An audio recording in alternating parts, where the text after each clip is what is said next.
wherever you are. Welcome, good souls of the planet and beyond, to Paranormal Now. I'm your grateful host, Alan B. Smith. Join us as we traverse the cosmic highway of paranormal portals and tantalizing turnoffs. Tonight, joining us is author and psychic medium William Stillman, as well as Ron Kirkwood, author of Too Much for Human Endurance, the George Spangler Farm Hospitals, and the Battle of Gettysburg. And we'll be discussing the surprising revelations thanks to William's abilities to tap into the other side, residual messaging and spirits of long past, all while at historical sites with retired writer and editor Ron Kirkwood. And to be clear, the book, Too Much for Human Endurance, was Ron's book. William Stillman is an author of numerous books. You want to go to his website and find out more about him, I highly implore you. He is a fantastic human being. He's been on the show before, and his website is williamstillman.com. Now, tonight we'll be finding ourselves in the crossroads of liminal time-space continuum and the fascinating history that is the Civil War. Now, earlier we did schedule Dr. Joseph Burkes to come on. He will not be joining us, so we'll be jumping right into this fascinating conversation in just a moment. As usual, please share your thoughts and experiences with us during or after the show on Facebook.com/ParanormalNowRadio, Twitter @Paranormal_now, and we are streaming live video. So for all those listeners on KGRA, if you want to see this in live Technicolor action, you can go to youtube.com/paranormalpop.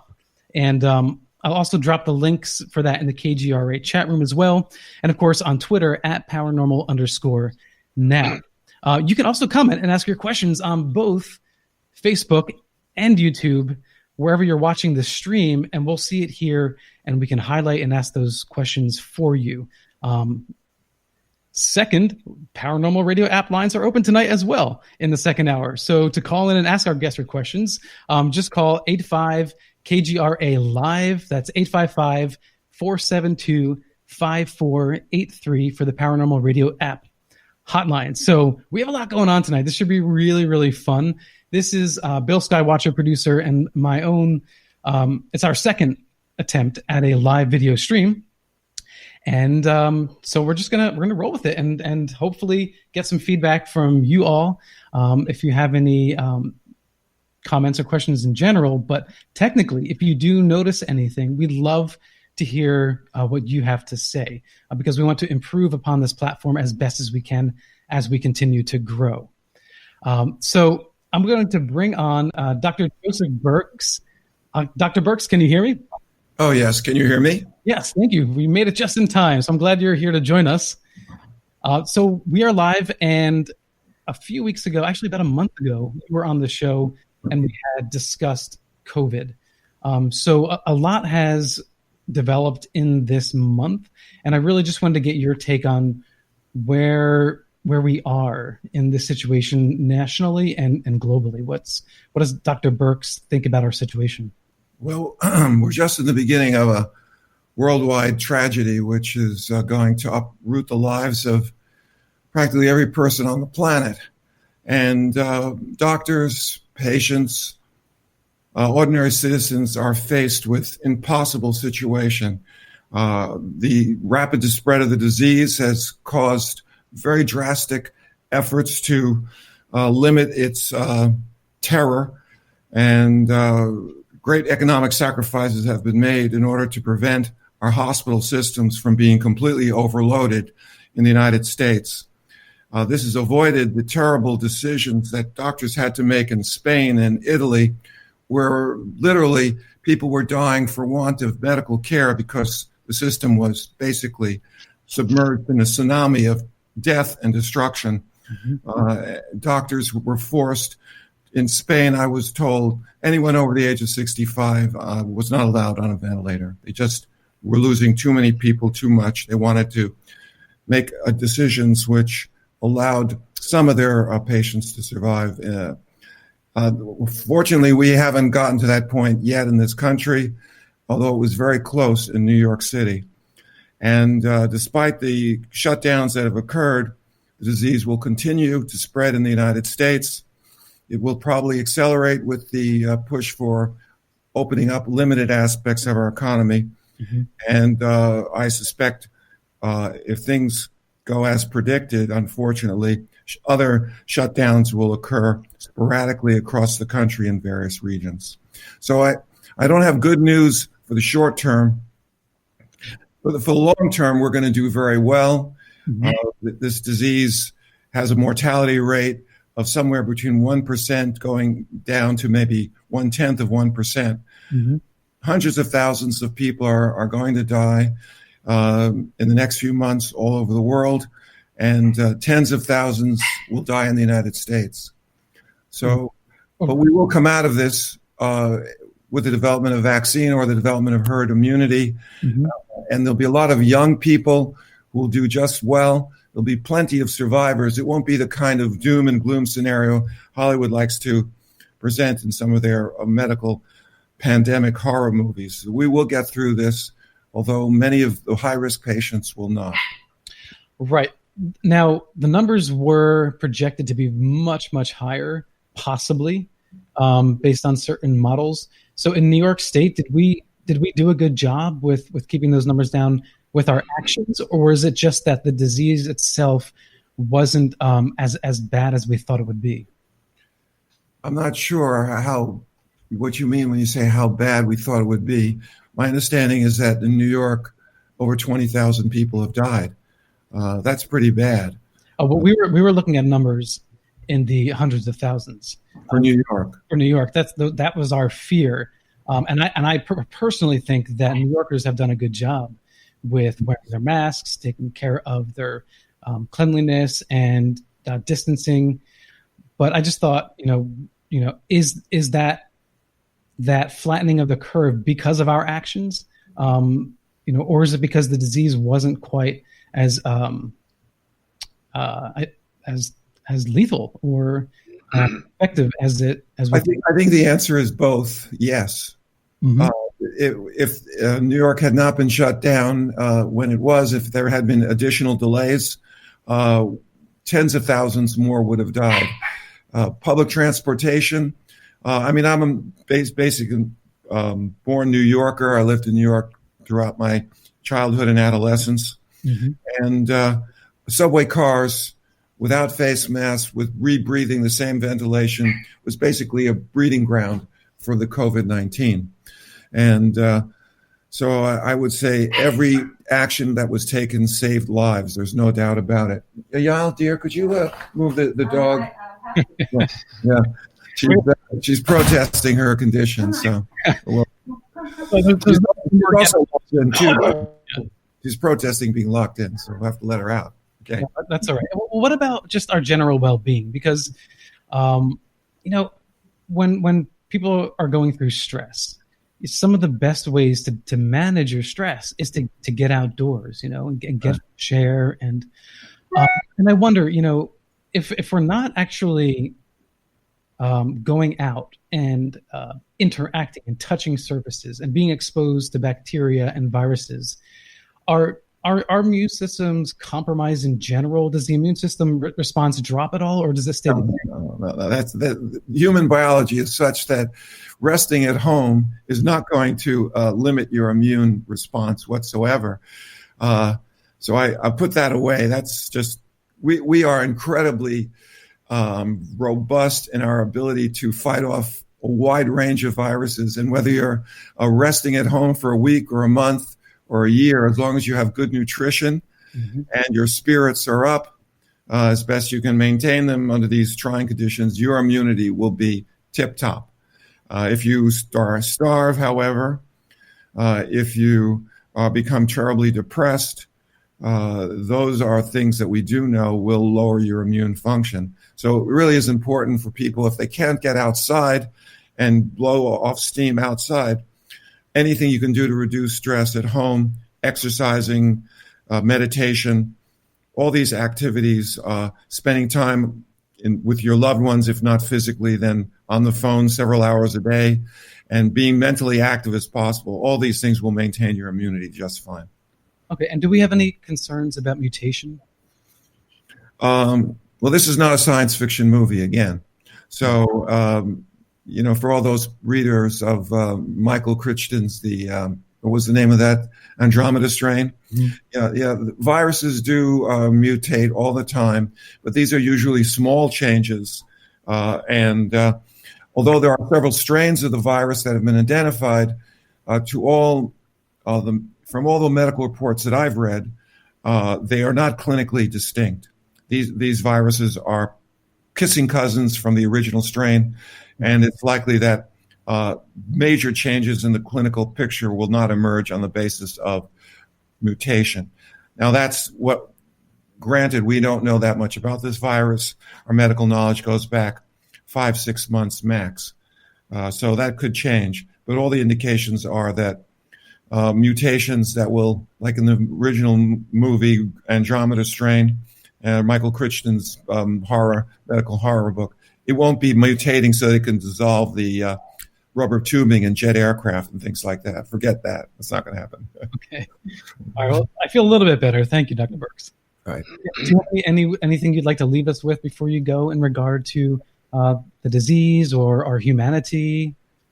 I think this, I touched upon it the last time, and I'll touch upon it again. Mm-hmm. There's going to be a lot of blaming who was responsible for this, and there's plenty of room to pass the blame around. None of us are guilt-free. Medical profession, we were not prepared. Our government leaders, for sure. But I leave the audience again with counsel that one of the reasons this and the other SARS epidemic occurred was because of the cruel treatment of animals that are stuffed into wet markets and crowded together, where the diseases can jump from animal to humans. There are plenty of non-meat sources of protein, and it's very good medical advice for the individual to shift to a plant-based diet, and to society to move away from meat, which to a large extent is responsible for what we're experiencing now. Well, you're certainly not going to get a protest from me in that regard. Right. Though I am mostly vegan, on occasion, under the influence of someone very special in my life, I will have some sushi. Is that okay? Are we cool with that?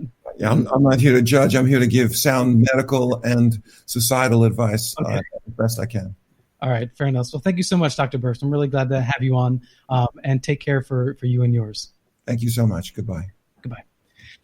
Yes, and I also like to add before we move on with our main guests tonight, I get videos often, conspiracy theory videos, and I don't mind because we discuss a lot on this program that is kind of out there, and just because something's out there doesn't mean it should be dismissed. But even if you can find something like a nugget of truth in someone's conspiracy theory, that doesn't mean the whole thing holds up.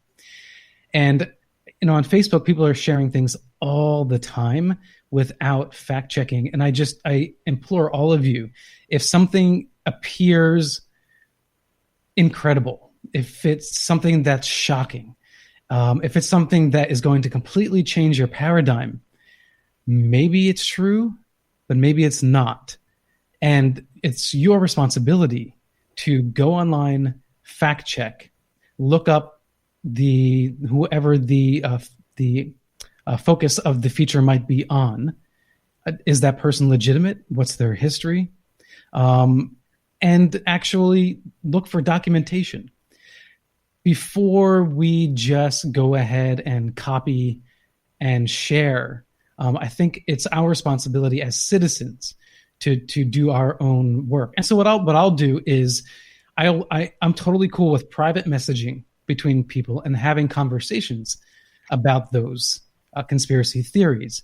But for me, I just feel like it's irresponsible to share it on my Facebook page as if it's news. So just something to keep in mind, and I'm not judging in general, but just hope that everyone out there is responsible, because there is a lot of fear. And just as you can look at the media, and the media makes money off of fear mongering, absolutely. And they don't always cover things accurately. That's totally true.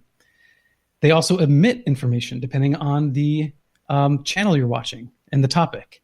Well, that's also true of these videos and these articles that you are posting. Just because someone says, I'm anti-mainstream media, doesn't mean they are offering you 100% the truth, because they may have an agenda themselves. And maybe that's just clickbait for YouTube views, selling a book or a documentary, right? So just keep that in mind, that everybody has an agenda. The question is it a good agenda or is it a self-serving agenda? So I'll leave you with that, and I'll bring on our guest, which I'm very excited tonight. This is a really fun topic. This is something we've not talked about on Paranormal Now ever. And so thank you, William, for introducing me to Ron, so we can talk about the Civil War, Gettysburg, but within the context of psychic abilities. And for me, this is a new field. So William Stillman, psychic medium, is the internationally known award-winning author of the Autism and the God Connection book trilogy that explores aspects of spiritual giftedness in many people with autism.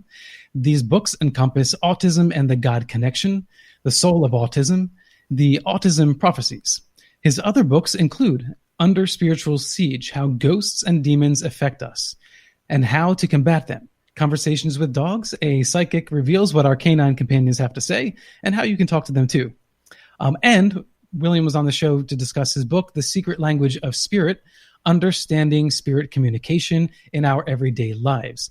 Since 2004, Stillman has worked professionally as a psychic medium and spiritual counselor. His accuracy in discerning the truth and making predictions that come to fruition have been acclaimed by his clients as truly extraordinary. He has been consulted on missing person and unsolved homicide cases. He also volunteers his time as an investigative resource to the Pennsylvania Paranormal Association. William has been interviewed on numerous radio shows of a paranormal nature, including Coast to Coast AM, the most listened to overnight radio program in North America. He has twice been interviewed on the web series Char Vision by internationally renowned psychic medium Char Margolis, who called Stillman really fascinating. And he has been a guest on the popular YouTube series Swedenborg and Life. Stillman has been a repeated guest speaker for Lily Dale Assembly near Jamestown, New York, the oldest spiritual community in our country. Stillman's website is williamsstillman.com. Ron Kirkwood, first-time guest, is the author of Too Much for Human Endurance, the George Spangler Farm Hospitals, and the Battle of Gettysburg, which was published by Savas BD in hardcover June 2019 and went into its second printing in October. Kirkwood argues in Too Much for the Human Endurance that the George Spangler Farm was the most important farm in the Battle of Gettysburg, revealing factors that have long been overlooked. The book also presents newly found information about Confederate Brig General Louis A. Armistead's time at Spangler, the Granite Schoolhouse Hospital, the Spanglers, the Artillery Reserve, and stories of the suffering and heroism of the surgeons, nurses, wounded and mortally wounded at the two hospitals on Spangler's land. The names, wound, and treatment of more than 1,400 men at the Corps Hospital are listed in the book.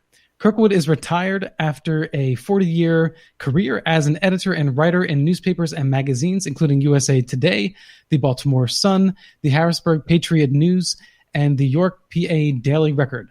He edited national magazines for USA Today Sports and was National Football League editor for USA Today Sports Weekly.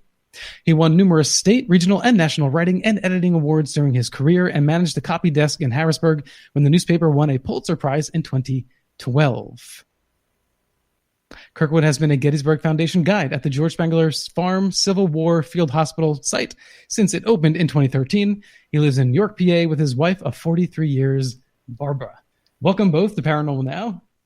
Hi, Alan. Thank you, Alan. Yeah, thanks so much for coming on. This is really exciting. So, William, I think I'll let you sort of set the stage for how you came into Ron Kirkwood's historical investigations, but with a psychic medium's twist. Well, I think it was a mutual coming together. Ron and I actually met backstage in the green room of a Harrisburg television station. We were both there to do separate segments of the same program. And we just got to chatting, and he told me what he was there to do, and I told him who I was and what I was about. And before we left, we exchanged contact information, and I said, if you are interested, at no cost to you, I'm happy to get together and go out to Gettysburg and walk around a little bit and see if there's anything that we can pick up. So we actually set a date to go out to the Spangler Farm. Mm-hmm. And to be honest, this is not something that I had ever done before. And I know it's not something Ron has ever done before. But I had never before read an environment. My specialty is people and sometimes dogs. So it was quite the experience and quite a revelation. Right. So just really quick, because you mentioned it, do you have a stronger connection with humans or dogs or animals? Actually, people are my specialty, but as you mentioned, I did write a book about dogs, and I do occasionally work with animals, and people bring their pets to me to get insights on what their pets are thinking and feeling. Yeah. But as I said, I had never before really read or picked up information about a place or an environment, and it was quite a powerful experience, if I may say so myself. Yeah. Now, Ron, what about yourself? Because you were not dipping in the waters of the paranormal necessarily before you met William, and I wonder, was that a comfortable, uncomfortable transition for you? When we were talking in the green room, like Bill had mentioned, he seemed like a nice, kind, caring individual that I could trust. I had never really had much experience or paid any attention even to psychic mediums. I was ambivalent / non-believer. But even though I wrote the book on the George Spangler Farm with Civil War stories and research, that was a long time ago and it's incomplete. So I thought, well, I like this guy and I trust this guy. Maybe he can find some things that I couldn't find out there. And so let's give it a shot. And we decided to go out, and I went from a non-believer to strongly believing everything that Bill Stillman tells me. And everything? I had a life-changing experience that day. The way he went in, and he can see things through other people's eyes, male or female. He can feel, he can smell, he can see, all of it. And when we went into that barn, and he started right away, he started to smell alcohol, wondering why they would have alcohol at a hospital. And he mentioned brandy. And brandy and sherry and whiskey were commonly used in Civil War hospitals to revive guys, to calm them down.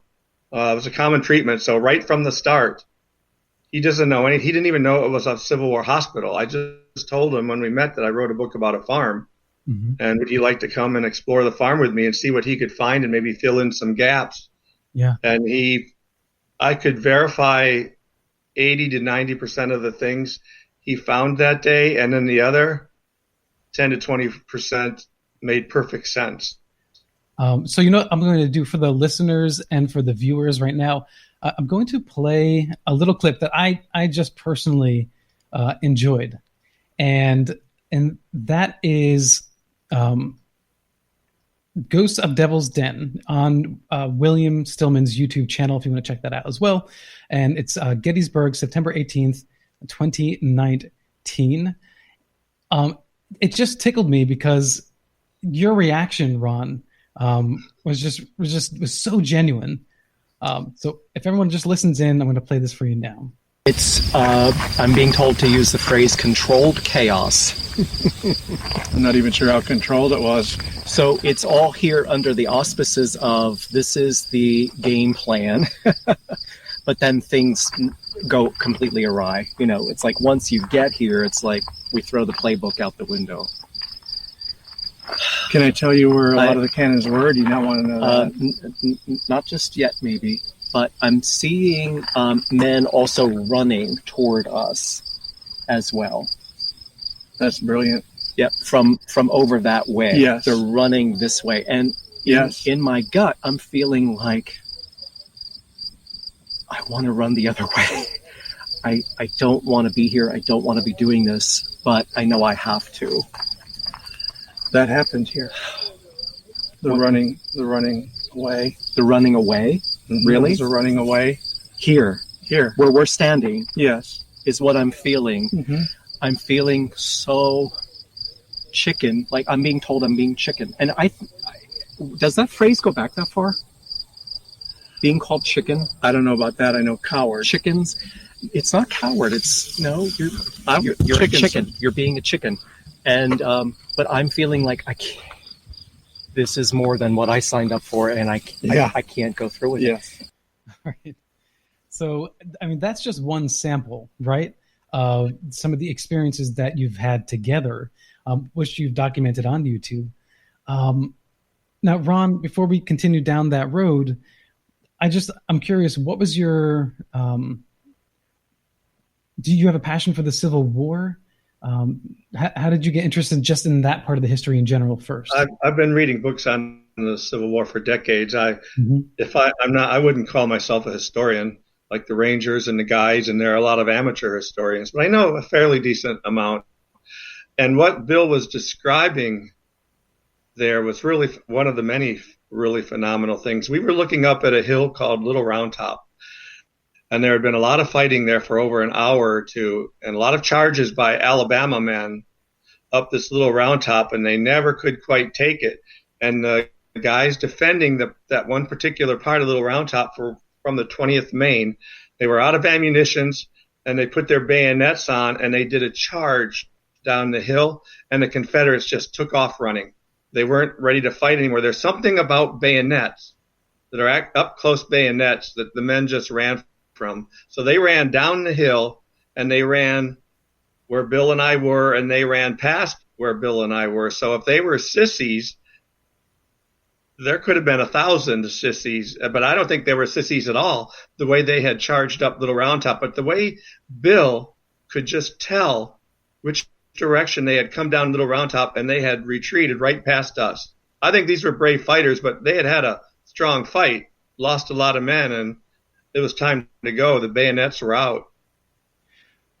Alan, could we back up just a little bit and go back to talking about the Spangler Farm? Absolutely, yeah.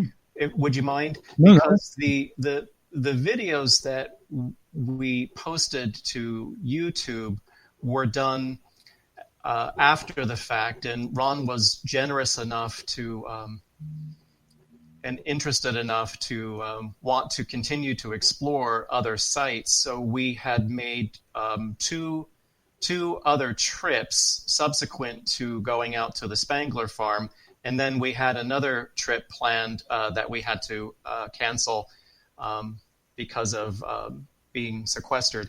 But as Ron was saying, neither one of us, I think, really knew what to expect when we were at the farm, and it was so powerful. I mean, we were on the verge of tears a couple of times because the emotion of the experience was almost palpable, almost tangible in the air. And I certainly did not expect to be overwhelmed in the way that I was. And for Ron to be there, as I know he doesn't like the word historian, but I think in reference to the Spangler Farm, I would say that he is. But for Ron to be there and to be verifying, just minutia of things that we were picking up beyond the smell of the alcohol. There was a woman named Mary who showed herself as sort of the Florence Nightingale to the fellows that were suffering and dying, and the doctor who wasn't a doctor but acted in the capacity of a doctor and liked being called Doc and the blood that was dripping through the floorboards of the second floor down to the first floor in the thunderstorm. All of these collective bits of minutia that Ron was able to verify. I think it was just such a profound experience, and I'm so touched and flattered that Ron called it life altering. But when we were debriefing after the walkthrough, we were regretting that we hadn't had the foresight to have someone with a video camera with us. Ron audio recorded it, and he has a transcription of that recording. But that was the impetus for deciding to go back out again, because it was just a very powerful experience. So I'm indebted to Ron, and I know it's a little bit outside of his wheelhouse and comfort zone to do that, but I think it's been truly fascinating, and the response from people on YouTube has been overwhelmingly positive. Right, well, it's a little bit out of your wheelhouse too. Absolutely, yeah. Like I said, I had not done anything like it before, and really didn't know what to expect, and got more than I was expecting. Yeah, Bill figured out that they used maggots to treat gangrene. The maggots would eat the dead blood, the dead tissue. I mean, you say figure out, you mean he figured out that they used. He saw it. Bill saw on his arm gangrene with maggots. Mm-hmm. And he asked, did they use maggots medicinally? And they did. He asked if there was a waterway around with leeches, that they would go get leeches for the blood, like for swellings, they would use leeches on that. He saw the stable, which was the most seriously wounded men, and the last rites being given, and the blood and the human feces and the vomit. He saw it. He smelled it. He saw this Mary going through, comforting these boys and closing their eyes. Every step of he found where I didn't tell him anything, nothing. And he found where the amputation tables were, and where the arms and the limbs came off, and where they were stacked up. And he would describe it. He just found things. He found the cemetery. He found the well. He found the smokehouse. I'm just starting to get a little emotional. It's an unbelievable skill. I've never seen anything like it in my life. Well, all these things you're listing, is this just? I learned an incredible. All these things you're listing, is this just one location, or are we talking about multiple locations? No, it was just the one location. It was at the Spangler Farm. Okay. On our very first visit. That's intense. It was intense. Like, I'm starting to get emotional now just hearing Ron describe it. Now, Ron, what was your sensation as Bill was speaking to you and sharing these revelations? I got a lot of chills. Okay. Many times I commented to Bill, well, there come the chills again. And I think one time he asked me if I was okay. So I don't think I must have looked okay.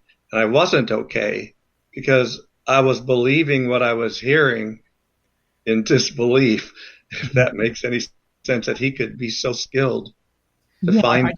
If I could I just add something? Sure, yeah. Anytime a psychic or a psychic medium does their work, it's only speculation unless and until someone is able to validate and verify the information. So I think that's what made it so powerful, is I had no idea if what I was communicating and what I was sensing was at all authentic, until Ron, who was right there with me, was saying, yes, that happened, or yes, that's a very strong possibility that could have happened. And I think, as he was saying, there was a point at which we were both getting rather emotional, and that may have been why I asked him if he was okay, because I was feeling it too, for sure. Yeah. And that's why it's important to understand Ron's interest in history before having met yourself. Because when you're on site, there are elements that you bring up in your vision, in your sense of smell and your feelings, that Ron can confirm. But then there are instances where you discover something that Ron was unsure of on site. Can you give us some examples of anything were able to fact check later after you left the site? Yeah, I don't know if it was specific to the Spangler site, but I know that when we made trips to other locations, that there were a number of things. And again, for some reason, I don't know why, it just sort of seems like random minutia. But there were a number of things that Ron was able to research and fact check after the fact and was able to verify. And so I'll let him talk about those. Sure. When we were at the slaughter pen by the Devil's Den, he asked if they use hand grenades, hand-thrown explosive devices. So I checked on that, and they did. They had hand grenades. They weren't very effective, but they had hand grenades. When we were walking over at the Grove, which is a haunted site right next to the battlefield, he asked about, was hair ever used to make wreaths back in that era? And I had never ever heard of such a thing, but research showed that they had. I didn't know that they used kites. I knew they used balloons to scout, but Bill saw kites when we were at Sachs Bridge, and I did some research on that. Sure enough, they used kites in the Civil War. And what can you explain exactly how the kites were utilized? They were for signals, probably different colors for a different meaning, just like with flags that they used. Tell about the dog, Ron. The dog? Oh, the dog. Bill asked if dogs delivered messages in the Civil War. Now, I knew that many regiments had dogs. I didn't know specifically if they used them to send messages, but apparently they did. We found that out later, too. Because we were standing in a field together, and I saw, quote unquote, a dog run past us, and it had something in its mouth. And so that prompted me to ask him, did they use dogs as messengers? And he researched it and found out that indeed they had. See, I would have never thought that either. I mean, I know that dogs are very much a part of our life and hunting and training, but as far as messengers go, I would imagine, I would assume that would be problematic, but clearly if they were using them, it was effective. Yeah. But at that same spot at the Trossel farm, he asked if there was somebody there recording the event, like a newspaper reporter, somebody like that. And there was. One of the men of the 9th Massachusetts Battery, he was a drummer boy, but he was also a talented artist. He drew many pictures of the battle, of the fighting at the Trossel farm. So Bill literally saw the guy drawing the pictures, some of which I used in my book because they were based at the Spangler farm. So to see that, I don't understand it at all, but I believe it. You used one of the pictures on the cover of your book, didn't you? I did. Yes, but that was, I did, from the 9th Massachusetts Battery. I have many from that battery in the book. But that one that you asked about, that is... that image right there? That image is of the farm.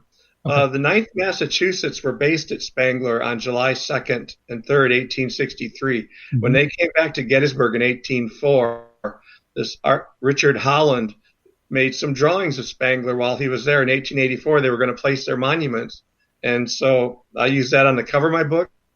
I used one of his on the back of my book. And the one that Bill saw at the Trossel farm, that artist, I used his drawing inside the book. And the National Park Service just got that drawing 2 or 3 years ago, which was unbelievably good timing for me. They came in from a family and they told me about it. They knew I was working on the book. And all of a sudden I have gone from not knowing what's going to be on the book's cover to having a wonderful drawing of it. Yeah. I have to also mention that the first time that Ron and I met out at the farm, he gave me an inscribed copy of his book, which I have yet to read. And he knows that because I don't want to be tainted or influenced by knowing too much until I know that we're done with the farm. And he keeps saying he wants to go back. So yeah, I do. That's what you can't read it yet. Yeah. No, I mean, eventually you have to, though, right? You have to read the book. I mean, you can't ignore information forever, right? I think with another visit or so, I think we'll be done with the farm, and then I will require him to read the book then. Because I wonder, William, if you do read after you've done your initial work, where everything is a surprise, it's new. Perhaps after you read more, you do your own research, right, on a specific area. Then maybe does that help open up more information for you? Are you able to link things together in a new way that you wouldn't be able to just going in cold? That's a good question. Have you experienced it before, or this is all new? You're asking Ron. No, I'm asking you. Yeah. Oh, you're asking me. Yeah. Will you have that trove, a new trove of information, if you go back to a site that you've already read? Well, I tend to develop amnesia about most of what I do almost as soon after I do it. Mm-hmm. So the only way that I would be able to go back to the site with a new perspective would be if I were to revisit the videos that we made. I thought you were asking Ron that question, I would be interested to hear his response about if the information has colored his perspective in any way. I actually will answer that with a question. Okay. Would you go back to the farm and be able to answer specific questions from me or somebody else? Do you have that ability? Like, where was the kitchen? Yeah. Where did they bury the limbs? Is that just too far out there? You never know. I don't know. I'm always willing to give it the good old, college try, but I can never guarantee. It's worth a try.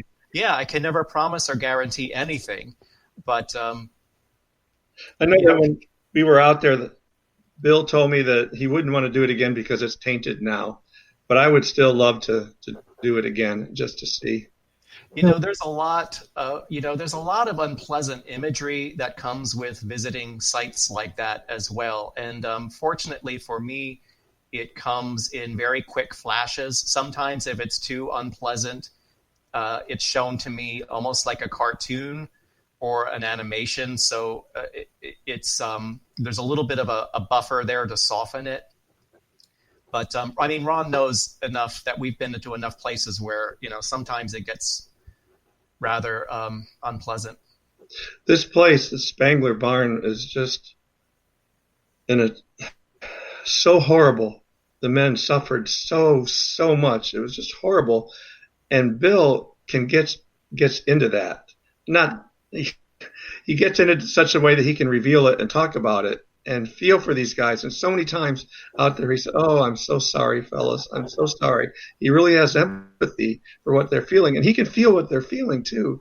So I told Bill that since I started researching the book, I really wanted to get into the Spangler Barn. I wanted to be there. I wanted my mind to take me there, and it never could because I had nothing to relate it to.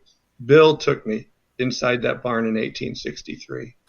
Yeah, Bill, what do you experience? I mean, can you explain different senses and how that information is fed to you or filtered? So, right. It's really very simple.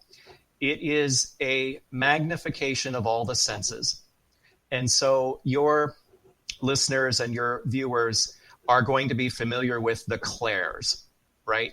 So the French words that describe the magnification of all the senses. It's clairvoyance, which is clear seeing. So I'm getting mental imagery in the form of, pictures, movies, words, phrases, occasionally a name or an initial. It's clairaudience, which means I'm getting internal noises, sounds, music, occasionally voices. It's clairalliance, which is fleeting sense and aromas. It's clairsentience, which is a gut feeling and a knowingness. And without knowing how you know, you just know. And people who have children or pets or very close friends know that's called mother's intuition. And there's clairgustance, which is a fleeting taste of something on the tongue. And if memory serves, it's probably been more than one occasion out in Gettysburg where I may have tasted blood in my mouth. I know that's happened on a number of occasions. So it's really simply a magnification of all of the senses and receiving that input. Now, I do also want to stress with people that before Ron and I did any work, and actually before I signed on with you all this evening, I always say a blessing and a prayer and set intentions. And I think that's very important to be spiritually protected. And I think it also sets a tone of reverence and respect for the work that follows. And so it's not something that we just walked into this in a way that was reckless or thrill-seeking. We approached it with great respect. Well, I just want to share this comment from Jessica. She said, "I would love to go on tour of Gettysburg with both of you." How about it, guys? Are you going to do tours? Well, there are probably, I don't know how many videos on YouTube now where there are some virtual tours with us. So that's an option for Jessica. All right. Well, we were speaking off air, and I was gonna bring this up later, but might as well bring it up now. What about the two of you working on a book together? Well, it would be an honor because Bill has done so many wonderful books, and I've edited a little bit of his work, and he's an excellent writer. And he's mentioned something about Gettysburg. Now, there are a lot of ghosts of Gettysburg books out there right now. So if we did something like that, it would have not be that. It'd have to be from the psychic medium angle. And I think once doors open up, I would like to explore in Gettysburg a little bit to see if there's actually any books on the psychic medium angle. And if not, I think it would be great to do, because in my mind, nothing is more important than getting Bill's skills known out there. Well, I feel the he's same. National caliber. Oh, that's very kind of you, Ron. I feel the same about Ron. And I think a book from that angle would be a completely unique perspective, and I could envision like each chapter being a different site, and then maybe at the conclusion of each chapter would be, all of the fact checking and the validations through the research. And I don't think that's been done before, to be honest. We can find out, and I think if we did that, going to many sites, we might want to bring along an expert at that site. Yeah, that would be interesting. That would add another element to it, especially when you need to have something confirmed. So now in the near the railroad tracks, there was a lot going on there. And Bill, you're talking about this. What was the word you used? Roadway, or you saw something where you thought that maybe there was like food was being delivered. A connector? Did you say connector? I forgot the word they used, but so I don't. That's my amnesia. I'm going to have to defer to Ron about what that was. Well, you said that it was more than just a dirt road. That it was almost like a highway, where supplies were brought, and then Ron walks you over a little furder, and then this cliff appears. There's a railroad down below, and you were totally surprised. You were there for the first time to that site. I mean, that was a real time revelation caught on camera, which I thought was super cool. Now, I get it. People could totally just say you guys staged this. Sure. So what would your reaction to that argument be? That we staged it? Mm-hmm. I mean, people can. I mean, the work speaks for itself. People can look at it and draw their own conclusions. I'm not in the business of compelling anyone to believe anything that they're not ready for. And Ron has been also clear in saying that he's a skeptic and remains a skeptic, and but has made an exception where I'm concerned. So that's very flattering, and I feel very honored. And I'm a skeptic also. I have very, very high standards for myself. And I I would caution people about making, blanket statements about people who do work that I do in the same way that we might make blanket statements about politicians or attorneys or used car salesmen. I think you have to assess each individual on his or her own merit. Mm-hmm. And, I would just I don't think either of us themselves. I don't think either of us would ever want to stage anything. We want the real thing. We want the honesty of it, the honesty of the find. And that's why you have no idea where we are. I mean, I don't tell you where I'm taking you. I don't tell you what happened there. And you get out of the car and you have to figure it out. When you were so I think that makes it work. When you were on site, you mentioned the number 68. Did you ever figure out what that meant? I didn't. I looked at that. Because I think you speculated it could be like a cavalry number or something along those lines, but you weren't sure. I checked all of the regiments that were around there, and there were no 68s. Okay. Yeah. So, but there could be something else. There could have been some regiment could have had 68 casualties, 68 dead there. That's interesting. I tend to believe there is a 68 involved there. That was only one of many impressive ones at the railroad cut. He said he felt like he was watching that fight around there from up above, and then he asked about like a cupola or a steeple or something. Well, that's where the general who was in charge of the cavalry there was watching from this cupola. So he got that. He asked if an important general was killed nearby. He was. General Reynolds was killed just across the road in some woods there. So who does that? Who can find those things like that? Bill can. The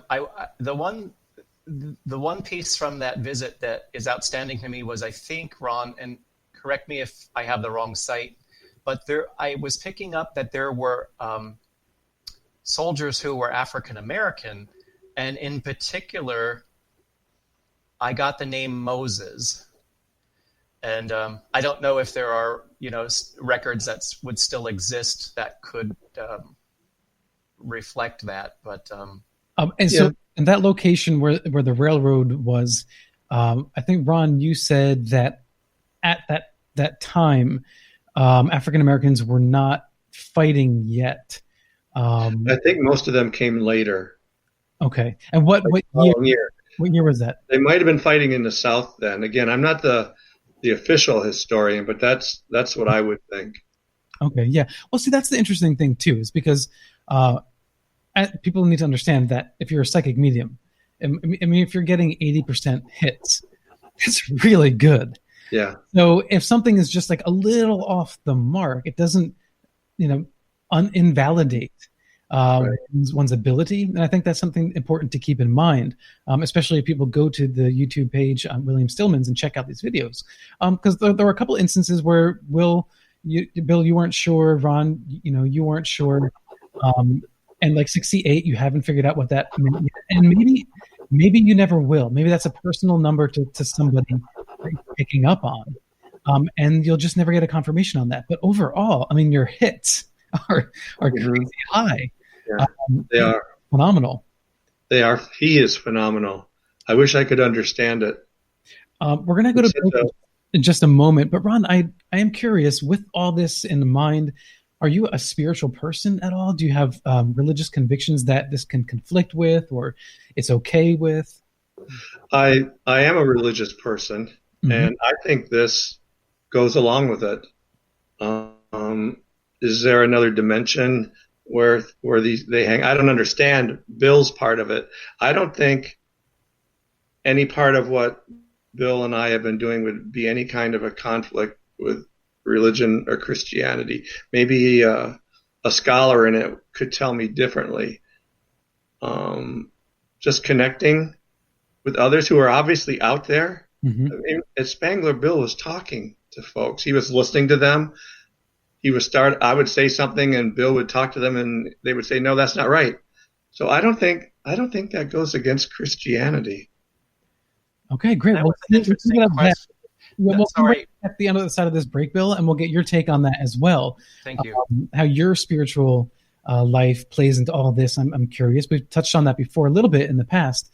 But in this context, it's really exciting. And that's what I love about this program and the things that we discuss here. It's always novel. It's always new, because every time someone comes to one aspect of a paranormal subject, inevitably some other metaphysical or phenomenon is adjacent to that. So there's so much to explore. This is Alan B. Smith for Paranormal Now on KGRA Radio. We'll be right back. This is Gettysburg, Civil War, Psychic Medium Connections. So many more fascinations to tell you.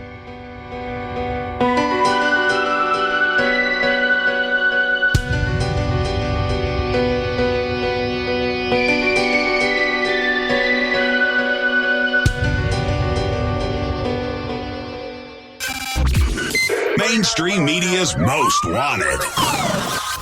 KGRAradio.com.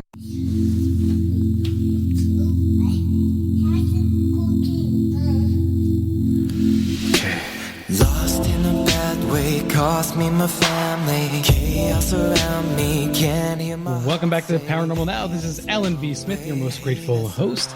And taking us out of the break was Septembrio. If you want to find out more about their music, just go to Septembrio, spelled with a Y.com. So Ron, I was trying to message you in between, and you did respond. I got a comment. Someone said that they thought they heard a dog breathing. That's an odd thing, right? And neither of you have a dog. No. Very strange. And I don't know where that came from. Now, I don't know if you're familiar with Heidi Hollis, but she has a very you knew. Okay. So yes, I know her well. She and I, we talk a lot, and she tells me these experiences she has, and she was on the show recently, and we talked specifically about her odd experiences with technology. And if you're familiar with ghost hunting and this sort of thing, technology itself can be a medium. And I just wonder, if that was some sort of clairaudient apparition through tech. Is that new for you, William? Have you heard of anything? Is it new for me? Oh my goodness, no! It happens constantly. But in fact, if you go back and look at the video that Ron and I did when we were out at Sachs Covered Bridge, it happened then, and it was captured on the video. And the cameraman was using a special type of microphone for which it should not have happened. So we did get a couple of audio anomalies then. Okay. And Ron, what about yourself? Have you had any odd experiences outside of, going out into the fields and doing this work with William? With Bill, or by myself, or with my family? Yeah, in general. Have you ever had experiences that you really couldn't quite explain? I never was really a believer in ghosts either until my daughter, about 15 years ago, was doing a school report on the ghosts of Gettysburg, and she needed me to drive her to the battlefield. And it was a cold November night, the night before Thanksgiving, and so much happened. Our batteries kept dying. The energy kept being sucked out of them. I told Bill we went to Sachs Bridge that night, and there was just us there and another couple that we didn't know. And the wife said to her husband, honey, take my picture. There's something on my back. And so we looked, and there was nothing on her back. He took the picture, and then there was a big cloud of mist on her back. And that was on the other side of the bridge, where we didn't go. Triangular Field, which is on the other side of Devil's Den. I walked down with my daughter, smelled cigar smoke very strongly. There was nobody else around. Later on, another couple came and joined us, and the lady said, sir, are you smoking a cigar? My favorite one, there's a road that, Bill, you and I walked on for a little bit between Little Round Top and Devil's Den. I was hiking late in the day with a friend of mine, and it was getting dark, and the shadows from the trees were over the road. And I saw this guy, looked like he was dressed in all black, walking up toward us about 100 yards away. And then as he got a little closer, he made a left turn, and within 2 steps, he vanished into thin air. Now, I have never considered myself a person with skills who can sense these things. Mm-hmm.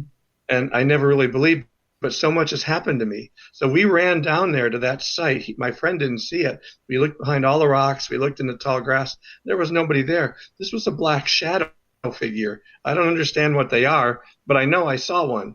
And I'm a skeptic, and I know I saw one. And I told my daughter about it later and told her where it was. And she said that's the exact location where she saw a black shadow figure digging in a grave. And I looked up a map that I have after that, and there were some graves around there. I can't analyze this in any way. I don't know what these things mean. I don't know why I saw a black shadow figure and my daughter saw one burying something, but I know I saw it. Well, I mean, that's Heidi Hollis's field of specialty. William, have you experienced shadow people yourself?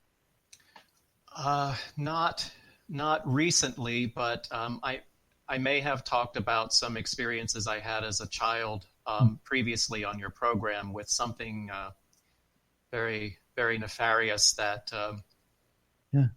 would show up every night as I was trying to fall asleep and was trying to seduce me into recruitment at a very vulnerable and extremely challenging period of time in my life. But as I said, I feel very well insulated and very well protected because this is not just something that I do on a whim. This is something for which I am working at every day throughout each day to be as fit and as authentic as possible. And that also requires being spiritually grounded. So as I said before the break, before Ron and I did anything, we joined hands. I said the Lord's Prayer.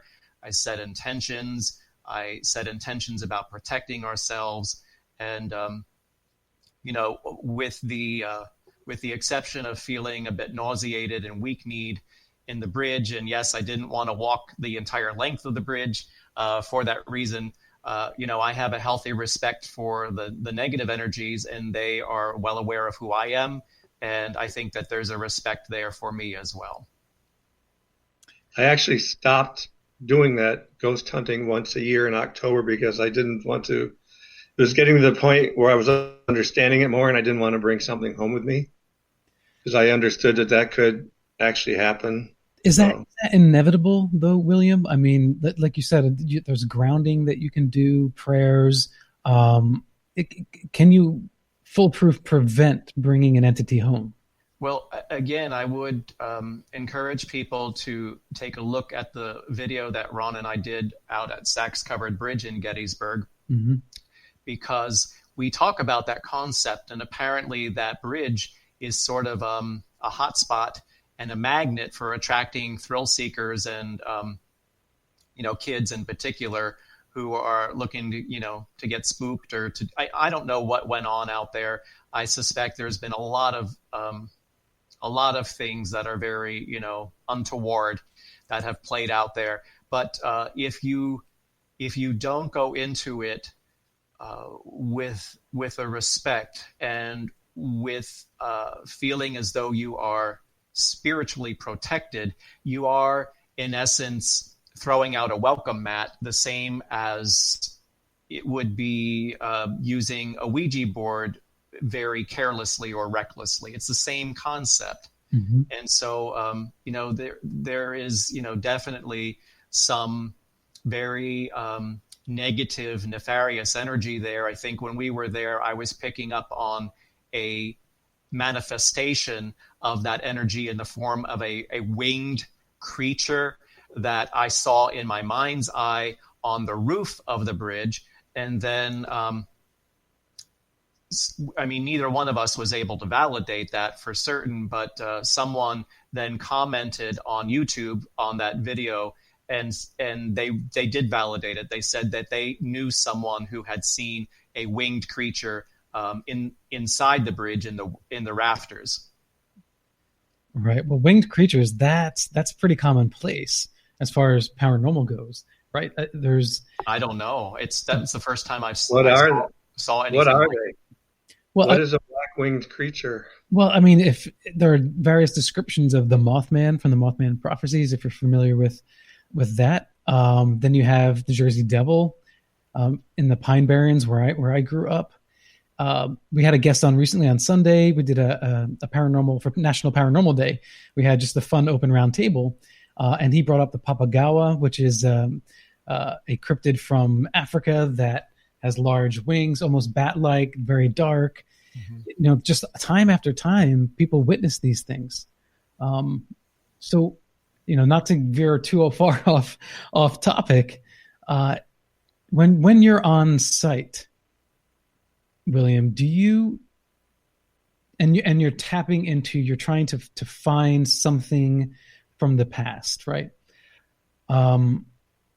Is that a residual energy, or are you actually getting information from spirits?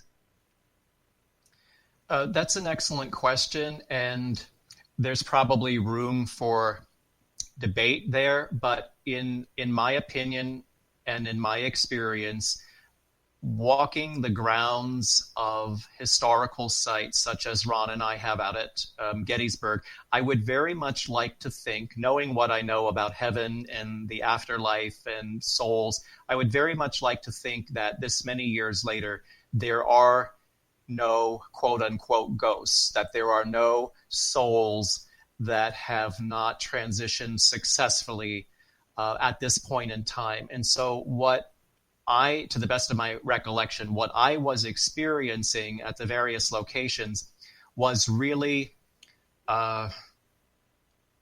sort of like watching snippets of documentaries or snippets of video replays from the past. And so I was experiencing bits and pieces of what had happened previously. I don't know that I was actually feeling as though I was communing in real time with anyone's spirit, so to speak, or soul. But it was more like relaying information that I was getting from these little replays or video clips, if that makes sense. No, that makes sense. So I guess if that's the case, you don't feel like there's any danger from the spirits or anger in that regard? No, not personally. Mm-hmm. So for others, maybe. Yeah. For other people, maybe. I think it depends upon your intentions and your approach. I think, again, I'll use the bridge as an example. If you're going out there and it's late at night and your intention is maybe to drink beer and to enact some kind of ritual or use a Ouija board, you're asking for trouble. Right. And you're not. So you're going to these places and you're just open to receiving information. But I guess... Well, here's the thing, Alan. It's on my terms. It doesn't control me. I control it. And so, and Ron was very respectful of that. When, halfway through the bridge, I said, I don't think I can go the rest of the way. And can we turn back? Right. And that was me demonstrating respect for the energy and for the historical site. So, what if, and I don't mean to keep pounding on this, but I guess I am.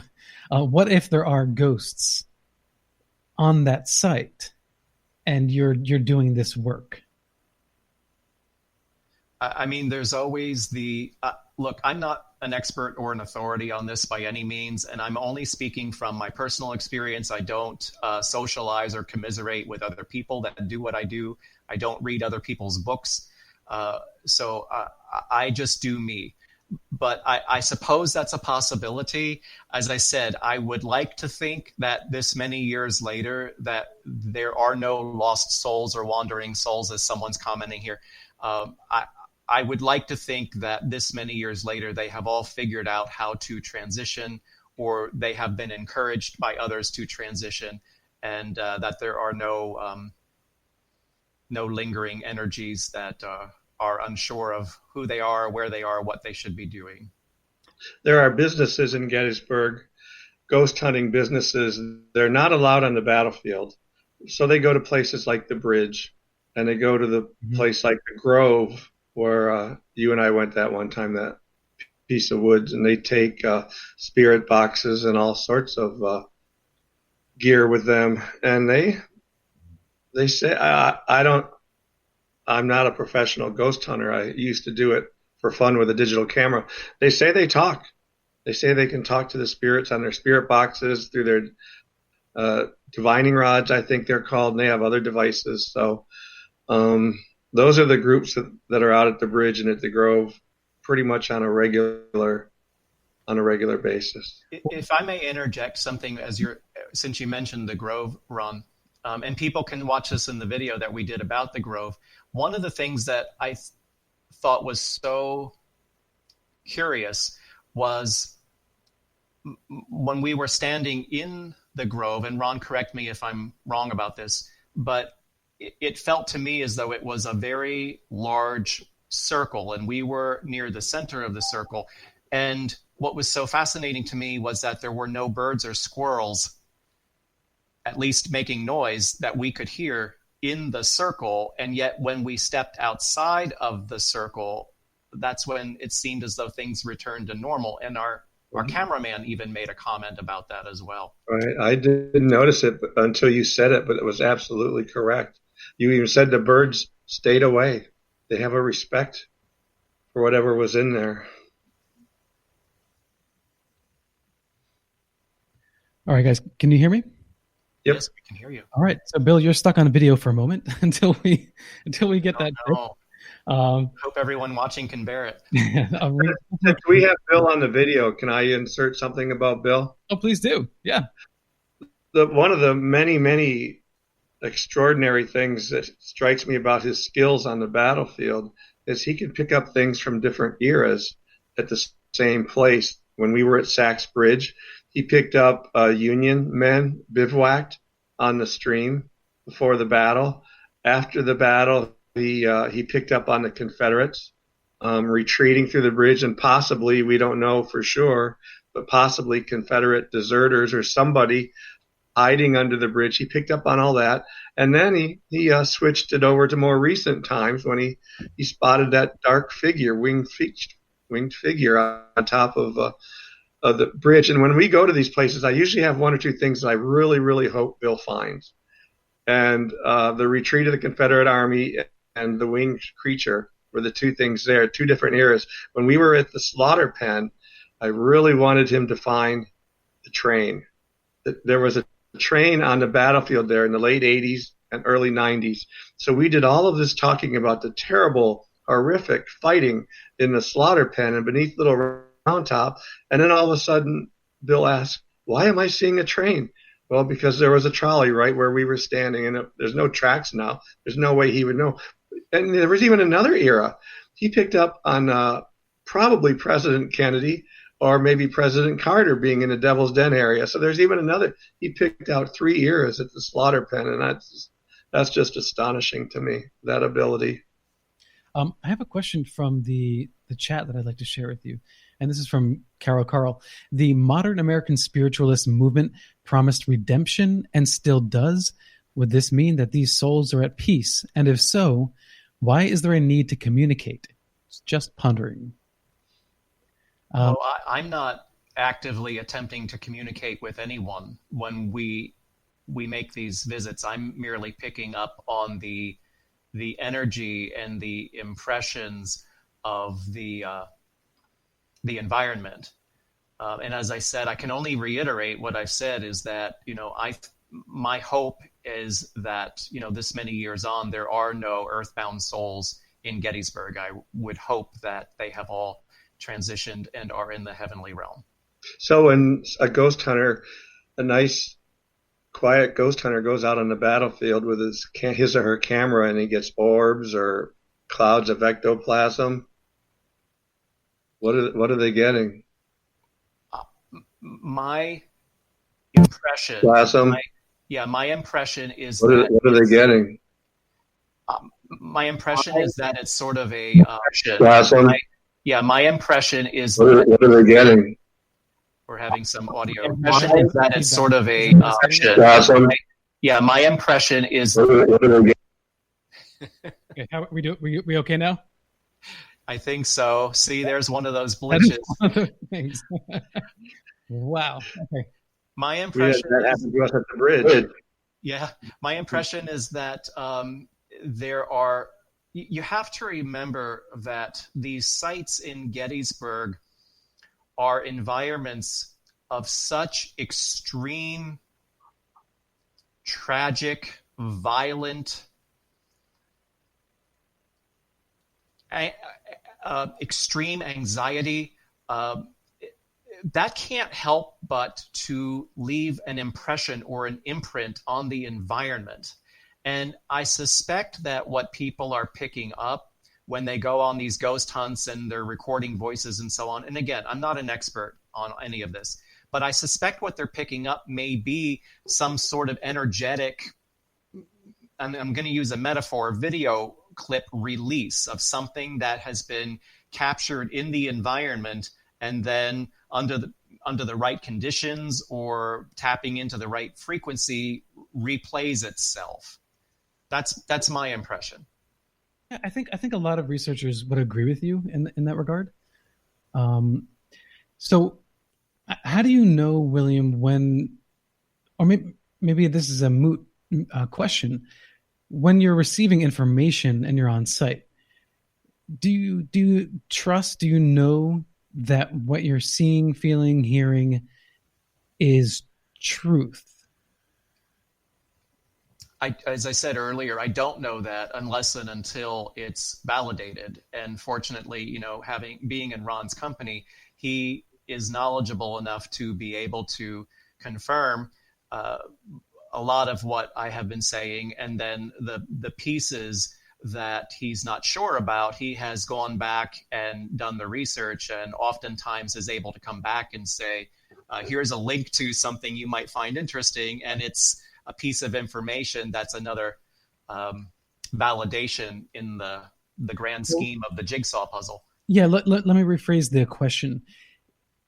Do you discern, or do you filter out things that you don't think make sense? Or do you feel like, oh, this is misinformation from the other side, as it were, and you just push it aside? I don't feel that I'm getting misinformation, and I don't feel that I am in any way being manipulated or deceived, if that's your question. And again, I'm going to reiterate that all day, every day, I am in spiritual boot camp. This is my lifestyle. Yep. I am extremely well prepared and well protected.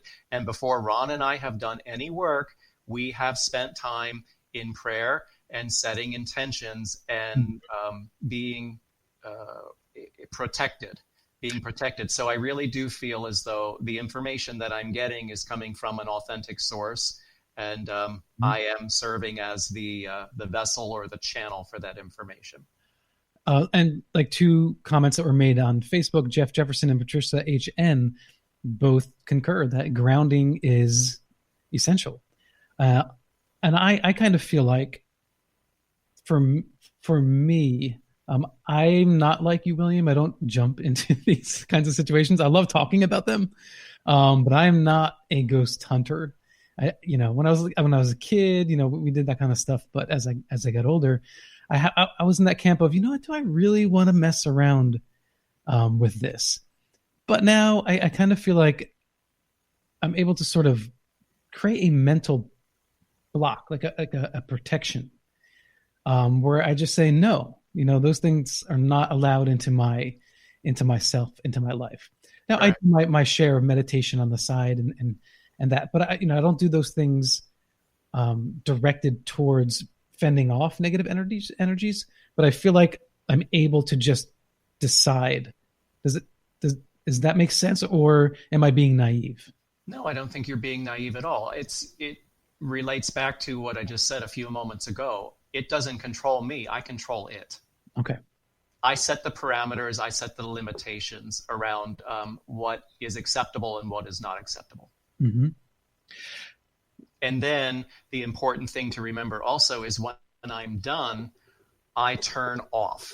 And this is what a lot of people don't understand about the work that people like I do who are authentic is it's not like they make it look on television where the psychic or the psychic medium is turned on 24/7. No one can afford to be turned on 24/7 because you will erode and deplete your energy across 3 domains: your mental, emotional, physical, and spiritual well-being. I very as you will see in the manuscript I sent you, Alan, I very deliberately turn on in advance of doing the work, and then when I am done, I very deliberately turn off, and I am off duty and closed for business. Okay. We have a couple of instances on our walks where Bill has thought about it before we met up. And one of them, he said he saw an ambush. He was wondering if we were going to see an ambush site that day. And when we were at the first site, he asked that. And I said, no, there's no ambush here. But when we got to the second site, which was the railroad cut, that was an ambush there because dozens of Confederates were down in that railroad cut. And the Union guys just came up, stood above them, and just picked them off down in there. So there happened another time like that, too, where you nailed. I can't remember what that one was, but he can even get them in advance. And he doesn't even know unless you read my mind before we meet up. Hey, you know what? That's a good question, William. Are you able to tap into living people like us? Can you intuit what we're thinking and things like that? I don't think so. No. Okay. I wouldn't want to intrude upon people's private thoughts anyway. No, it's not something. Well, I remember when I was a teenager, a friend of mine and we tried to, from a distance, open up, right, and like send each other images and connect to no avail. But I do wonder that if 2 minds are open to each other, perhaps one of them, if they're sensitive, could infer at least an impression from their friend or whomever. Remember just a few moments ago, I was talking about mother's intuition or parents' intuition. Sure, yeah. Same thing. Yeah, okay. Ron, what, obviously there's the significance of Gettysburg and the Civil War at large, looms large in our upbringing, in what we're educated. But is there something special about the Gettysburg specifically, or the Civil War that you're drawn to? Gettysburg, I've been to a lot of battlefields, but Gettysburg seems to hold my heart the most. The Confederates came north. One of the reasons they came north was they thought if they could take Harrisburg or Philadelphia, that the northern citizens would just be tired of war, and then they could get a peace. They could get a deal, a truce. Right. That was one of the things they wanted to get the Union Army away from D.C. The Confederates thought they could end the war in 1863. It didn't work out because of the Battle of Gettysburg. Mm-hmm. It's the most important battle in the Civil War. It had the most casualties in the Civil War. Mm-hmm. And the thing that drew me into Spangler wasn't just the 1,900 wounded men at one hospital on their property and about 1,000 other wounded at another hospital on their property. Once I started researching it, I realized that the Spangler Farm was logistically, it was the most important farm in the battle, and one of the key reasons that the Union won the battle because they put all their artillery reserves on Spangler out in the fields.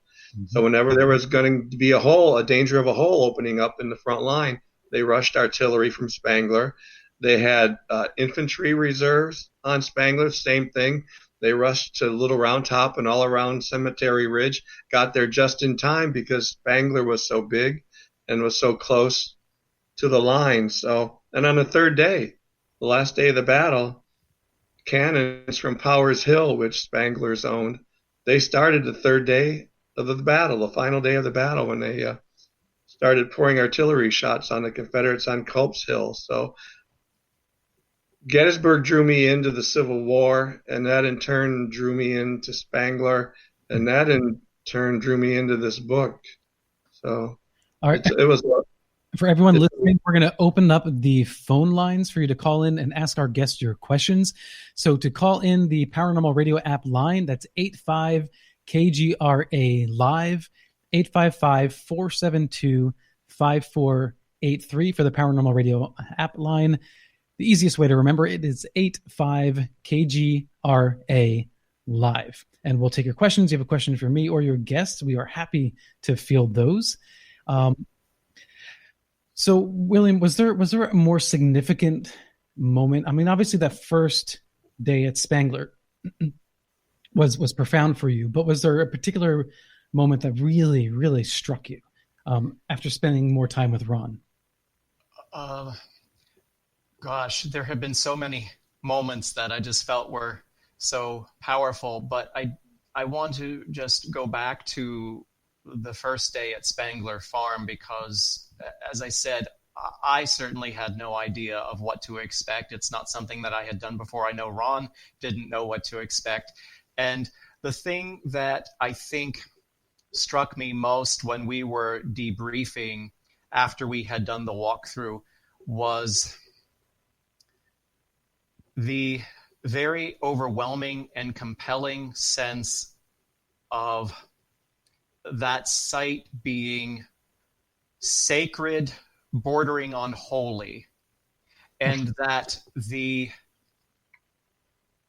average person, the average tourist visiting that historical site didn't understand the gravity and the significance of that aspect of the site.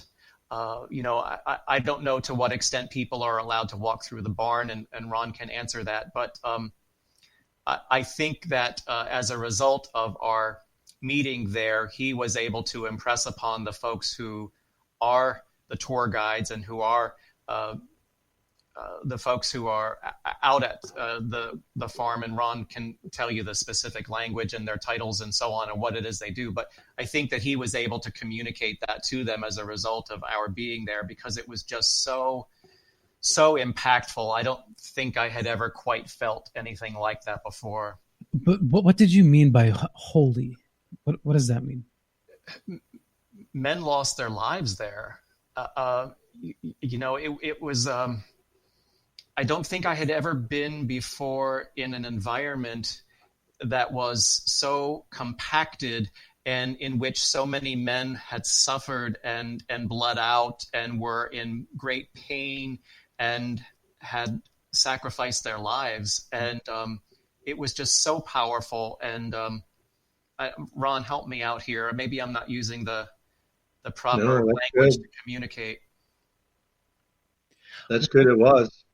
And your common theme throughout that day was the guides. The farm is open in the summer on the weekends, June, July, and the first couple of weekends in August. And Bill's idea, which I gave it to some of the foundation, the people who own the farm, is the Gettysburg Foundation, and they've restored it, and it's beautiful, and they've done an absolutely fantastic job.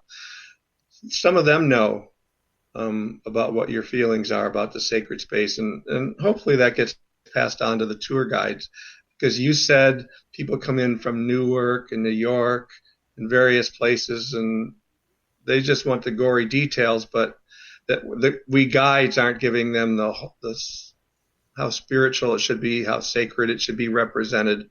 They need to hear more about these guys and what they went through. So that's the big thing that I took from our time in the stable together. And you said that 3 or 4 times as we walked. It must have been striking you strongly that message just wasn't being presented like it should be. Yeah. All right. So we're going to take our first phone call, and this is from Ron from Minnesota. You're on the air. How are you? Hey, Bill, or Alan. I was just talking to Bill. Hey, good show on Sunday night and good show tonight. Thank you for your guests and great subject, as always. The question I had for William is, do you consider this to be a gift or a curse? In a sense, like how you connect with the nature or with different paranormal activity. Oh, well, thank you for your question, Ron. And I think it's an important question to ask. I consider it neither a gift nor a curse. I consider it a privilege. to do the work that I do. And it is something, I'm in my late 50s. So this is something I've only been doing since I was in my early 40s. It's something that I invested time and energy into cultivating and nurturing and developing. It is something that I deliberately sought out. Now, we don't have time to go into experiences that I had as a child and how that got blocked up, and that's been discussed in other forums and in other books. But it is something that I wanted because it interests me. I find all of this just as fascinating as Ron has found it interesting, and I'm intrigued by it as well. So I am so blessed and so privileged to do what I do with the accuracy and the authenticity that I am able to bring to it. And I thank God for that every day. And I hope that Good answers answer. your Thank question. you for that. And again, great show. Thank you, Alan, for the show. And we'll talk to you next time. All right. Thanks, Ron. Have a good night. All right. So, Ron, are you a believer? Well, I guess earlier you had mentioned that you believe Bill, but you don't necessarily believe all people. But do you believe that people are given a gift, or is it just part of our biology? And some of us, have this innate ability, more refined, or maybe it's genetic. I do believe more now. I don't know how Bill does it. I still don't understand it. I actually envy him, what he's able to do. And I know you mentioned a Shar earlier, a psychic medium by the name of Shar. I've seen her. Mm-hmm. Yeah, and she seems legitimate too. So I think I'm coming around. I think obviously, like in anything, you get various quality. And I think Bill is the very top. A couple of the other things at Spangler, we were out in one of the fields, and he felt like we were having an earthquake. And what it actually was artillery shells were landing there right where we were standing. He picked up on that. When we went to the back of the barn, he saw white puffs of smoke in the distance. Now, he didn't know where the battlefield was because Spangler is behind the battlefield. That was Confederate cannon fire coming from over there. That's what the white puffs of smoke were. When we were back there, he was saying one of the females in the top floor of the house was frightened. She was getting frantic because of the shells landing so close. Everywhere we went that day, he provided surprises like that. He even said what crops the Spanglers had out in their fields. Bill, I'm sorry, Ron, I have to ask you this orb picture that you sent. Mm-hmm. What's the context for that? That was when my daughter and I would go out. We started going out on the battlefield back in the day when we were using film, and we'd take the film into Walmart and wait a day or whatever, and we'd get 5 pictures out of 100.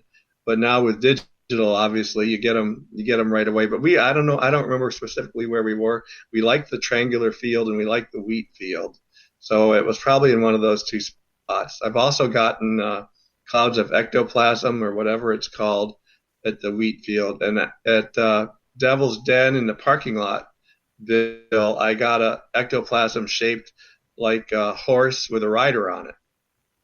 But I don't know where of course I don't know where those photos are right now, or I would be putting them up. But yeah, those photos took our breath away. Yeah. So can you explain this image here? That's where Bill and I were walking. That's the slaughter pen. You actually have modern day people. Looks like they're reenacting what it looks like. There were dozens of bodies in the slaughter pen, and the other little photo on the right shows some of the dead bodies from 1863. You can see in the background Little Round Top. That's where the Confederates ran down the hill, or actually more to the right of the hill. They came down through there, and then there's a path above the bridge, and they ran down that path past where Bill and I were to a farm. So we had crossed the bridge and we were exploring back in there. There's a stream there that goes under the bridge called Plum Run, but for many years it was renamed Bloody Run for obvious reasons because of the terrible fighting there. So. Okay. Yeah, actually, it looks like the maybe someone kind of cut and paste those bodies and photoshopped them into. Yeah. Is that what it is? Reenact. Sure. Yeah. Yeah, they do that a lot. Yeah. Okay. And then the other image is the bridge. There it is. Yeah. So, Bill, why don't you tell us about your experience there? Because that is one of those experiences that I seek to avoid. I don't know what more I can say about it. It was unpleasant, and Ron keeps threatening to take me back there. I don't know what he wants to do there, but I want to cross the bridge. You want me to cross the bridge? No, I want to cross the bridge, and it'd be nice if you went too, but I'm not going to force you or drag you across if it's so unpleasant. So. Yeah, I really don't know the origins of all of that or why it became such a hot spot, but it really feels as though it's, as I said earlier, a magnet, particularly for teenagers and thrill seekers. And I think they're playing with fire, to be honest with you, especially if they're going out there late at night. I don't know anything about this, but somebody told me there was a portal on the other side of the bridge, whatever that is. And I asked you about Ouija boards too, because I've been told that they play with the Ouija boards out there. Yeah, well, they're throwing out a welcome mat. Well, there we are, about in the center of the bridge. And somebody pointed out to me, and this is kind of curious, that after the fact, someone contacted me and said, what are the red lights that are reflected in the wood there? And I didn't know. I'm assuming it's reflection up from the water. And also there's a lot of graffiti inside the bridge. And on the far right there, the one perpendicular beam, somebody had wrote the number 13 with an arrow pointing down, which, doesn't bode very well for the environment either. So that's all there. That's a frame clip from the video. And when you were there in the video, you were feeling nauseous, you described? Yeah, I was feeling a bit lightheaded and a little nauseated. And I felt as though if, Ron were going to compel me to walk the rest of the way, my knees would probably have given out. You can see even in the video walking in there, I was kind of had my hand on his shoulder walking in just maybe for a little extra support. Okay. And just a reminder, if you want to call in and ask our guest your questions, the clock is ticking, so don't miss the opportunity. Call 85-KGRA Live. That's 85-KGRA Live for the Paranormal Radio app phone lines. So, Bill, earlier you were saying, though, that it's not necessarily like a negative experience, but when you're on this bridge in particular, it was. So how is there a difference in the presence of energy or spirits, or how does that work? Well, as I said earlier, I felt that Ron and I were very well protected and insulated.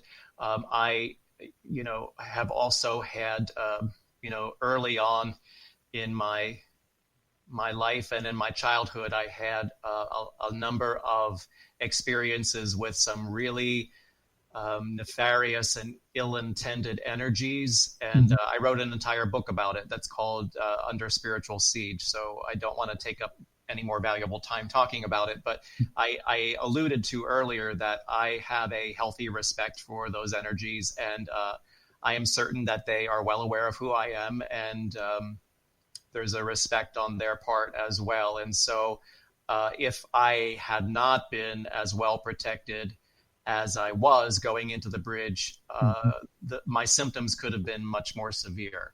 So you can still feel mal effects, but that's different than keeping your soul or safe, right? Or protecting yourself from an attached entity. Right. I mean, as soon as we walked out of the bridge, the symptoms dissipated. Right. It was really kind of interesting because there was sort of this moment of happenstance there where as we were coming out, there was this gal that was there with her husband, and they were overhearing us, and she made a comment about when the sun goes down, it's a very different feeling out there at the bridge. and she had been out there when the sun goes down. I don't remember if Ron had been there at night himself, but Yes. yes, thank you.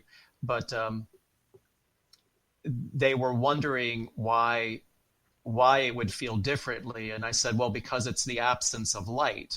Light illuminates the truth. You talk about bringing something out into the light of day and illuminating the truth, and when the truth is illuminated, there's nowhere to hide. There's no secrets that can hide. There's nothing that can hide. But once the sun goes down and there is the absence of light, then it's a free-for-all. Do we have time to go into an Abraham Lincoln story? Absolutely. I would love to. Yeah. We were walking down a road leading to the Grove, which is a dark place as well. And to our right, there's a hill. It's by East Cemetery Hill. Mm-hmm. And there are some houses on the hill. And on the other side of that hill is a road, the Baltimore Pike. And that's the road that Abraham Lincoln rode a horse on from downtown Gettysburg to Cemetery Hill to give the Gettysburg Address. Now, remember, we're a block away with a hill and houses between where we're standing and where Abraham Lincoln was in 1863. And Bill found him. He had no idea that Abraham Lincoln had ridden up that road in a procession to the cemetery to deliver the Gettysburg Address. But he found him. And then he got into his thoughts or something. He could see what kind of a person he was, what kind of a thoughtful, generous person. So you can take it from there, Bill. Yeah. Well, that part didn't impress me as much as the part where I picked up that he had a family member with him who was not his wife. And then I got the name of the family member, and also that he had a military rank as well, and it was one of his sons. But getting into his head, I would find that the more fascinating, right? I mean, what did that feel like? You connected with Abraham Lincoln. Did I? Right? Yeah. We talked about his generosity, his kindness, to people, because he was being mobbed like a superstar that he was, and he was just kind and generous to these people, to the dreams. Yes, that he was taking the time to give attention to each person that wanted to meet him, to touch him, to shake his hand. And I was also picking, and again, you have to remember, I don't know anything about the Civil War, and certainly not to the extent that Ron does. And I was also picking up, and I would love to hear from anybody else that can chime in to verify this, but I was also picking up that Abraham Lincoln had an interest in all of this himself. In what would then have probably been called spiritual or metaphysical. Okay. Ron, are you familiar with that at all? Oh. Ron, can you hear us? Oh, it looks like we lost Ron. He froze.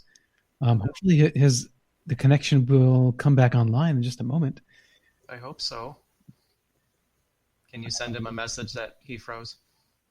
Yep, we will. All right, but in the meantime, let's take a phone call. Hello, caller. You're on the air. This is Alan Smith for Paranormal Now. Hi. I wanted to ask your guest.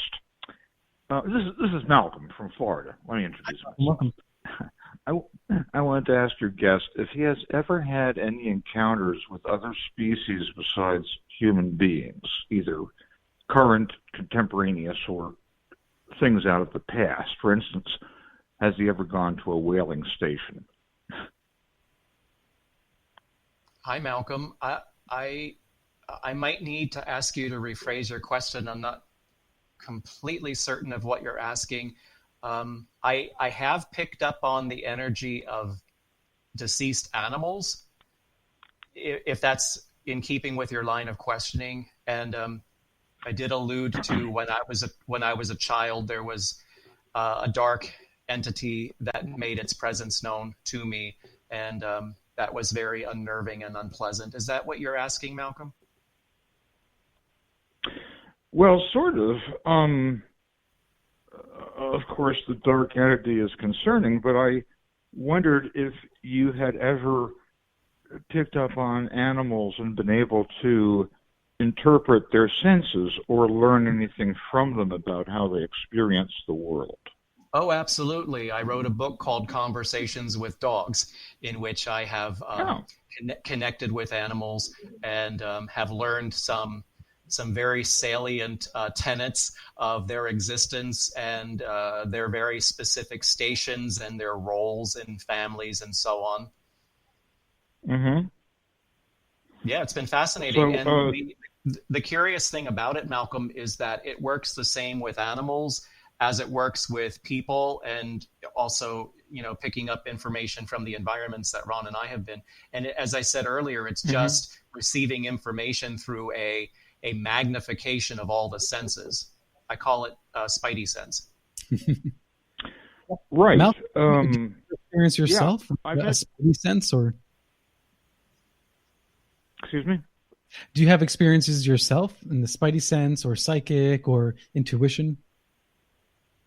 Well, I think most prominently was a series of telepathic contacts I had with a dolphin back in the 1970s. I wrote a book and a short film was made about it. Okay. Malcolm, have you called in before? A couple of times.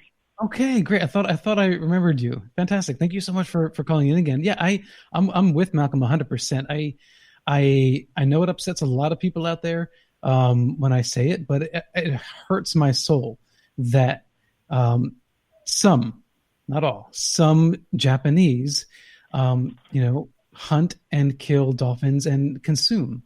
And, it's hard for me to understand when science has proven without a shadow of a doubt. They don't. Oh, go ahead, they Malcolm. don't get paid that much for selling the dolphins as meat. They get paid a lot more for selling them to oceanariums that put them on exhibit, and the fishermen supply them.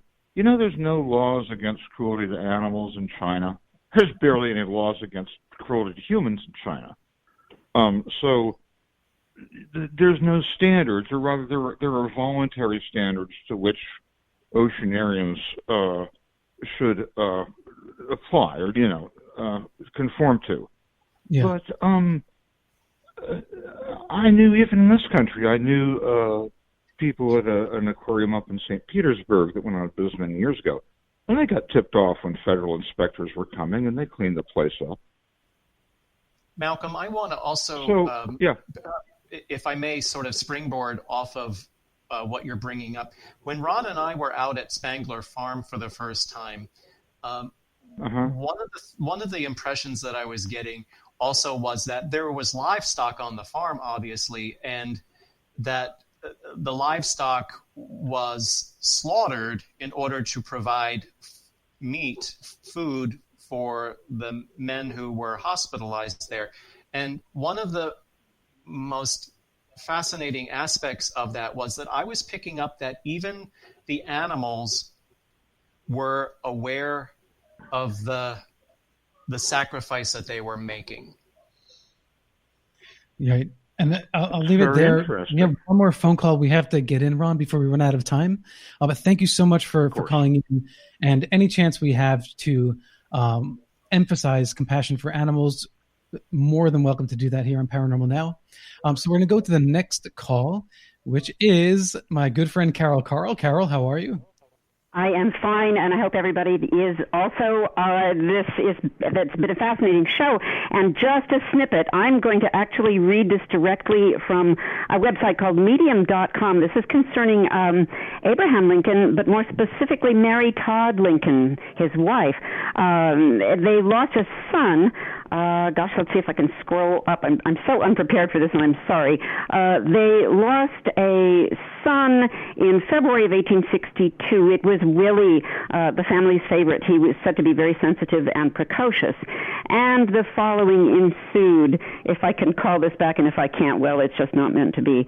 Hold on. But I think I can just sort of, I'll extrapolate somewhat. Regarding the Fox sisters, which is my main bailiwick, at some point, it says here, history's assessments have never fully captured Mary Todd Lincoln, et cetera, but what happened was that she found her way to one of the Fox sisters, the eldest, Margaret Fox, and I'm sorry, the second in sequence of the Fox sisters.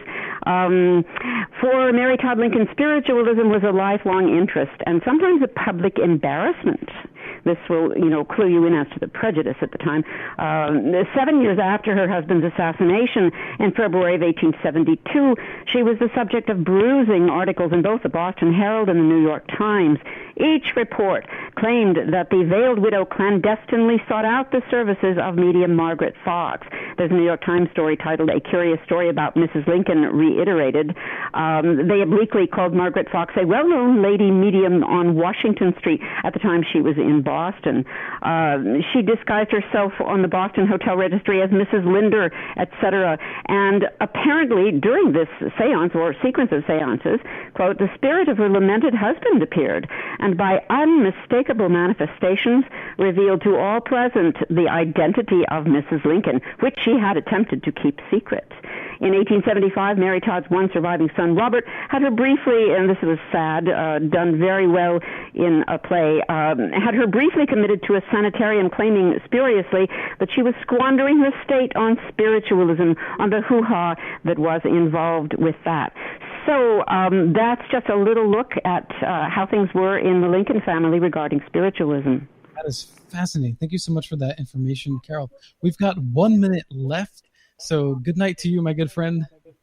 Good night, my dear. Take care. We'll see you soon. Okay, take care. Thank you. All right, that is fascinating. So that kind of ties that in together, and I wonder if that's an avenue of inquiry that you could explore yourselves, Ron and William. But well, let's leave it there. Thank you so much, both, for being on Paranormal Now tonight. Really enjoyed your information and insights. And William, for people to find out more about you, where should they go? They can go to williamstillman.com, or they can go to my Facebook page, which is William Stillman Psychic Medium. Okay, great. It's been a pleasure. Thank you. Oh, thank you, William. Honestly, and we'll have to do it again for sure. And Ron, how about yourself? My Facebook page, Ron Kirkwood, Twitter, Ron Kirkwood, and I have a page for Too Much for Human Endurance, a page for the book on Facebook. Okay, so I'm going to have to tag you on Facebook, Ron. I did look for you today, but I couldn't find you. So thank you for that. And thank you all for tuning in tonight to Paranormal Now, live on KGRA, and now live in video format. So exciting. Thank you for everybody in the chat room for all of your feedback and your interaction. I hope to see you next week, 8 p.m. Eastern Standard Time on KGRA Radio, your best alternative contact for all things paranormal, strange, the upside down, metaphysical, spiritual, compassion, whatever you can imagine, we'll cover it here. This is Alan B. Smith for Paranormal Now. Until next time.